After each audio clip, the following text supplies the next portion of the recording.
Kuliah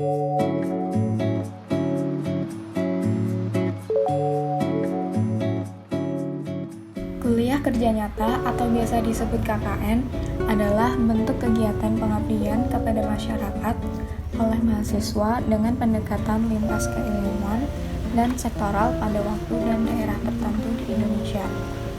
Pelaksanaan kegiatan KKN biasanya berlangsung antara 1 sampai 2 bulan dan bertempat di daerah setingkat desa. Dengan mengikuti kegiatan KKN, mahasiswa diharapkan dapat memperoleh pengalaman hidup bermasyarakat serta dapat mengembangkan dan menerapkan pengetahuan akademik. Halo, perkenalkan nama saya Safira Namnadewi dari jurusan Informatika Universitas Diponegoro dengan NIM 240601118130135. Di sini saya akan menceritakan tentang kegiatan KKN saya di Desa Borobudur, Kecamatan Borobudur, Kabupaten Magelang yang berlangsung selama 45 hari dimulai dari tanggal 5 Januari 2022 sampai 15 Februari 2022.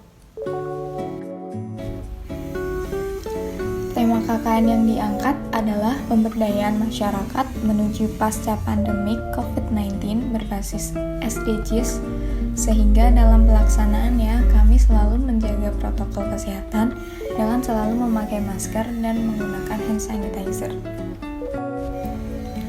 Selama pandemi COVID menyerang, kegiatan KKN dilakukan secara pulang kampung dengan tetap berada di daerah masing-masing, sehingga lokasi KKN ditentukan berdasarkan lokasi kampung halaman mahasiswa dan tidak lagi dipilih acak oleh universitas.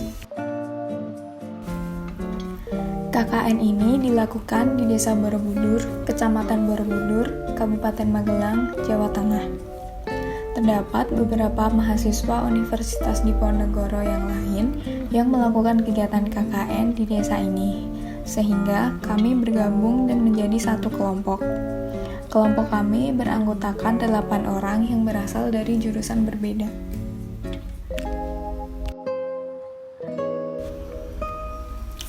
Desa Borobudur terletak di Kecamatan Borobudur yang diapit oleh 3 bukit, yaitu Bukit Jaten, Bukit Borobudur, dan Bukit Dagi.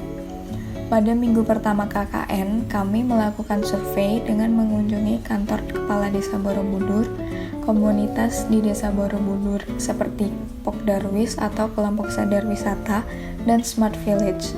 Serta kami mengunjungi sekolah-sekolah untuk mengetahui permasalahan yang ada. Di Desa Borobudur, permasalahan utama yang nampak adalah belum adanya digitalisasi terkait informasi umum desa maupun informasi potensi wisata desa. Masalah lain yang muncul yaitu masih banyak masyarakat yang belum mengetahui pentingnya vaksinasi dan masih mudah termakan hoax yang beredar di masyarakat. Dalam bidang pendidikan, sampai saat ini juga siswa-siswi pada tingkat sekolah dasar belum mulai dikenalkan dengan berpikir menggunakan logika. Padahal di Desa Borobudur terdapat banyak sekali potensi yang dapat digali dan dimanfaatkan lebih lanjut oleh masyarakat sekitar. Potensi terbesar adalah potensi wisata yang ada di Desa Borobudur, mengingat Desa Borobudur memiliki salah satu dari warisan kebudayaan dunia, yaitu Candi Borobudur. Dengan adanya daya tarik Candi Borobudur, pemerintah Desa Borobudur bersama masyarakat Desa Borobudur dapat mengembangkan potensi di sekitar candi untuk menarik lebih banyak wisatawan yang datang. Salah satu potensi lain yang dapat digali adalah di bidang UMKM. Desa Borobudur sebagai desa wisata memiliki banyak sekali peluang bagi masyarakat untuk membuka usaha. Masyarakat dapat berjualan berbagai hal, dapat berupa makanan khas Desa Borobudur, kerajinan tangan, olahan tanah liat, minuman seperti kopi, dan lain sebagainya. Selain itu, potensi di bidang kesenian juga banyak sekali macamnya. Ada jatilan, dayaan, kuda lumping, dan lain-lain. Potensi ini kurang dikenal masyarakat luas karena ketidaktersediaan media dalam mempublikasi hal tersebut.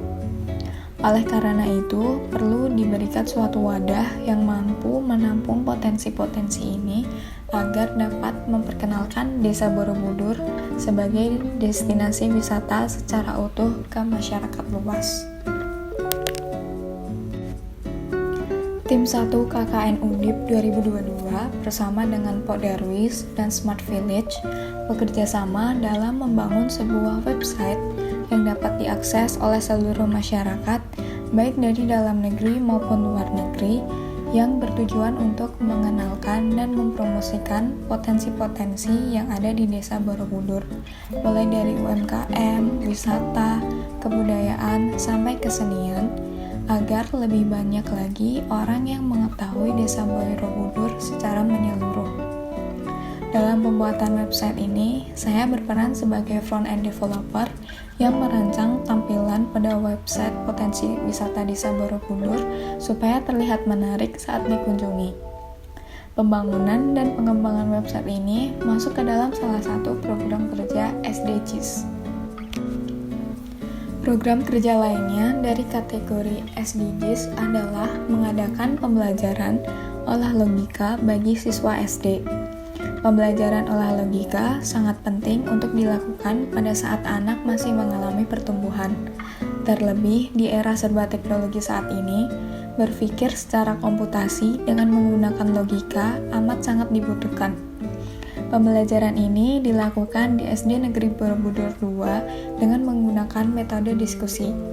Antusias siswa yang luar biasa menunjukkan bahwa mereka senang dan tertarik dengan pembelajaran ini.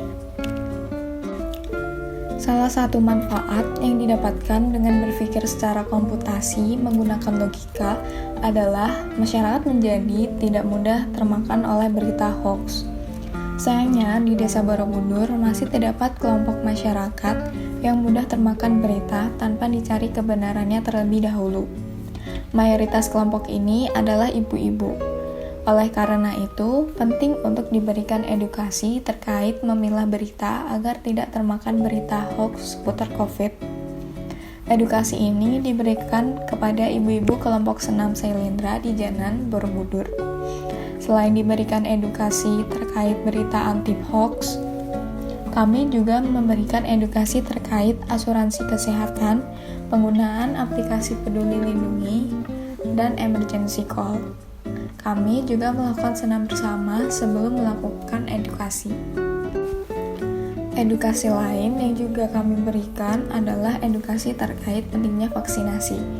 Edukasi ini merangkup beberapa kalangan, yaitu lingkungan panti asuhan, sekolah, orang tua, dan karang taruna. Edukasi di lingkungan panti dilaksanakan di Panti Asuhan Fatimah Az-Zahra di Dusun Gendingan. Edukasi di lingkungan sekolah dilaksanakan di MTS Negeri 1 Magelang dan SMA Muhammadiyah 1 Borobudur. Edukasi di lingkungan orang tua dilakukan pada ibu-ibu PKK Desa Borobudur dan ibu-ibu senam di Dusun Ngaron. Sedangkan di lingkungan Karang Taruna dilaksanakan pada anggota Karang Taruna. Program lain yang dijalankan adalah membagikan masker gratis di ruang publik, seperti di kawasan pasar dan di kawasan Candi Borobudur, serta membantu pelaksanaan vaksinasi di Balai Desa Borobudur. Kemarin ada anak-anak KKN dari Undip ngasih edukasi kepada ibu-ibu senam di Borobudur.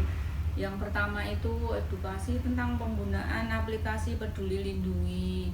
Kami semua dikasih tahu caranya mendownload itu aplikasi Peduli Lindungi biar bisa masuk ke kawasan Candi Borobudur, bisa ke mall, bisa kemana-mana bebas. Terus juga pakai prokes, kemana-mana selalu cuci tangan, hand sanitizer, masker.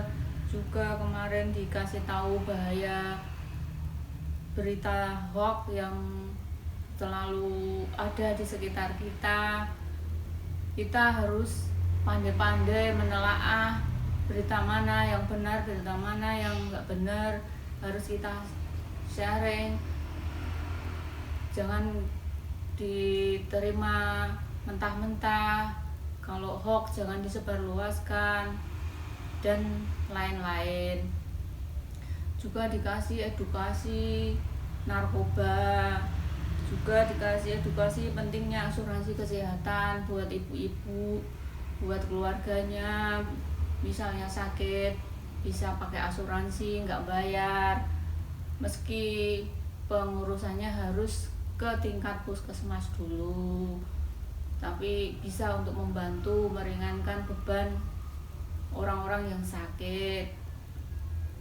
Juga penggunaan telepon darurat, misalnya kalau ada apa-apa, misalnya ada listrik mati atau kebakaran atau kecelakaan, bisa langsung menghubungi telepon-telepon darurat yang terdekat.